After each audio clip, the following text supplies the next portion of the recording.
I changed my mind when it comes to XCN. And why is that? It's because initially I believed that XCN was going to hypothetically go to the price of 25 cents. However, the more I thought about it, I was like, that's a little bit too low, because if it were to go to that price, considering current circulating supply, market cap would nearly be around $8 billion, which I thought was, again, a little bit too low, especially for something this amazing, especially considering how a lot of meme coins out there, in my opinion, have the potential to even exceed an $8 billion market cap. So I was like, yeah, this is just way too low for something this amazing, which is why my new price target for it is going to be $1. Even though that's not financial advice, if XCN were to go to the price of $1, by the way, it's not even that crazy anyways. Considering current circulating supply, market cap would be around $30 billion. Keep in mind, BNB reached over $100 billion. Dogecoin reached over $80 billion at one point, right? This was at their peaks back in 2021. And also that year, Shiba Inu reached around a $40 billion market cap. So I'm not saying that XCN is going to do these record-breaking figures, but in my opinion, again, 25 cents, which is way too low. That was way too conservative. But as of right now, again, $1 is my new price target. And keep in mind, another contributing factor as to why I did this is because when I first started talking about XCN, I felt like it was going to do good. But I didn't expect it to happen this fast, this soon. I thought maybe it would start doing this in May, June, or July or something like that. But when I consider just the amount of attention that XRP, XLM got, the amount of FUD and fear that was kind of removed from that space when it comes to Ripple and the SEC and Gary Gensler and whatever, after all of that was kind of removed, it kind of opened these floodgates, right, when it comes to XDC, XCN, and man, it really did so well so fast, and I wasn't expecting it to happen as of right now. However, the fact that it's happening, kind of like showcasing this in a sense, in January already, I felt like 25 cents was just way too conservative. I think as the months go on, 40 cents, 50 cents, $1, I really don't see why not, because when you consider how Cardano's native token called ADA, at one point it was hovering around the price of 3 cents.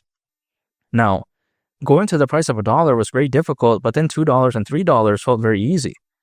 And why is that? It's because growth beyond a certain point somewhat feels exponential. If XCN were to go to the price of 25 cents, at that point, I think people are going to say, wow, 50 cents is a 2x from there.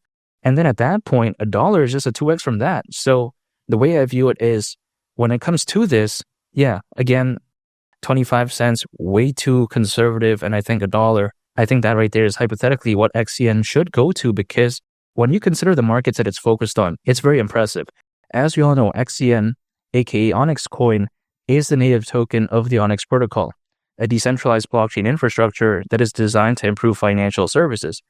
Now, to simple things down to a more basic level, basically, Onyx, it's focused on the same things as Ripple and Stellar. Now, Ripple, aka XRP, Stellar, aka XLM.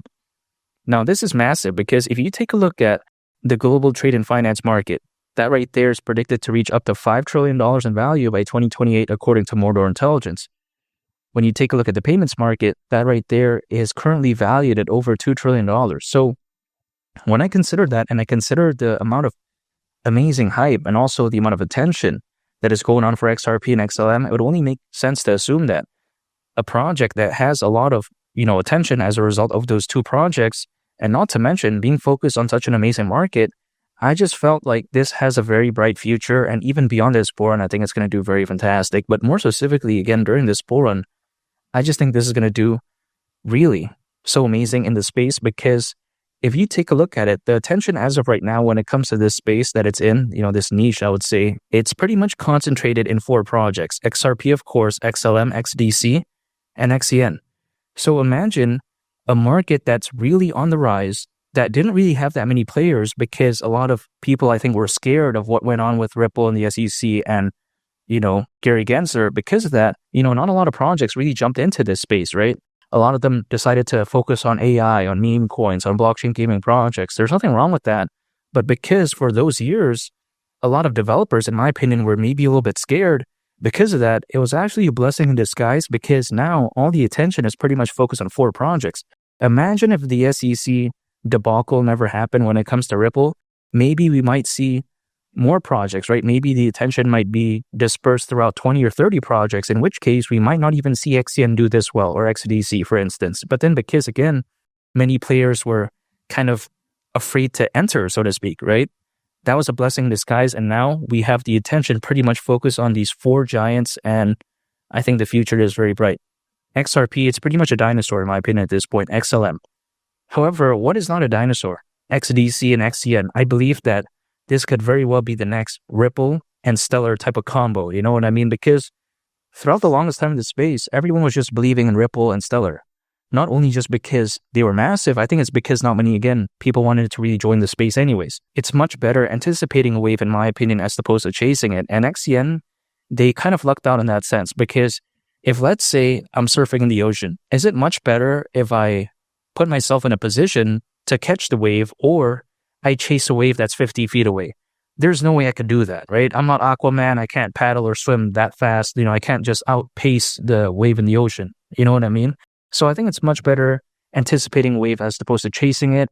And XCN, by luck or by genius or whatever the case may be, who knows, they lucked out. Because once a lot of people were no longer scared about that type of stuff, man, really just open up, again, these floodgates for something like XDC, XCN. And keep in mind, I've never understood why they thought, XRP was a security, because it just doesn't make any sense. The way I view it is that, logically speaking, if, let's say, someone acquires XRP, does that automatically mean that they own a part of Ripple? No, that's not the case, right? So why is it even a security? That makes no sense. It's not like being a security would necessarily be the end all be all anyways, but then just having to go through a bunch of regulations for no reason, it would be a complete nightmare, right? And especially if it isn't a security, why does it have to go through that? It was just a lot of nonsense, and a lot of people were scared because of that. However, now that people don't really care, XDC, XCN is on the rise, XRP, XLM as well, but a lot of the attention is beginning to flow to XDC and XCN. There's over 600 million crypto owners as of right now. You take a look at the Bitcoin ETF, the Ethereum ETF.